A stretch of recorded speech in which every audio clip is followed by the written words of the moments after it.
Video එක සඳහන් කරා ඉන්ටර්ලොක් අතර තනකොළ දානකොට ඉන්ටර්ලොක් එකේ උස මට්ටමටම පස් හදා ගන්න කියලා, පස් තුනී කරගෙන තලා ගන්න කියලා.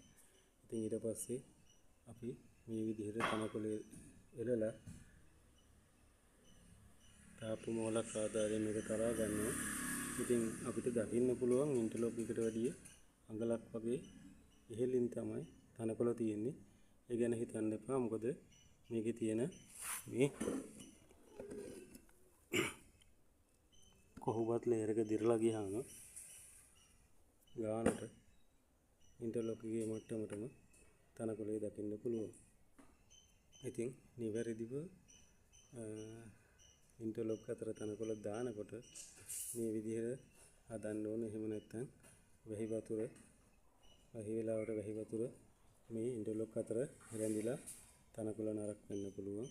ඒ වගේම වාහනයක රෝද පාරක් එහෙම ගියොත් එතන මඩ වෙන්න පුළුවන්. ඒ නිසා අනිවාර්යයෙන්ම අපි කලින් කිව්වා වගේම පස් පුරව ගන්න ඉන්ටර්ලොක් එකේ මට්ටමට. ඊට පස්සේ තනකොළ එලන්න මේ විදිහට. ඊට පස්සේ මේක තලා ගන්න පුළුවන්.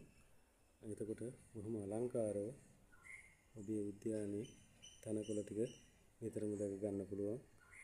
ඉතින් මේ උද්‍යානයේ පාර පිහිටලා තියෙන්නේ ටිකක් උඩින්. ඒ නිසා අපි මේ වතුර බැහැලා යන්න එතන වලක් හරි ගසලා තියෙන ඒ වලට පිරලා තමයි මෝටරයක් ආධාරයෙන් පාරේ ගානුවට වතුර පම්ප් කරන්න කටයුතු කරලා තියෙන්නේ. ඉතින් අනිවාර්යයෙන්ම තනනෙල්ල යොදනකොට ඉන්ටර්ලොක් අතරට අනිවාර්යයෙන්ම තනකොළේ ඉන්ටර්ලොක් එකට වැඩිය පහත් කරන්න එපා.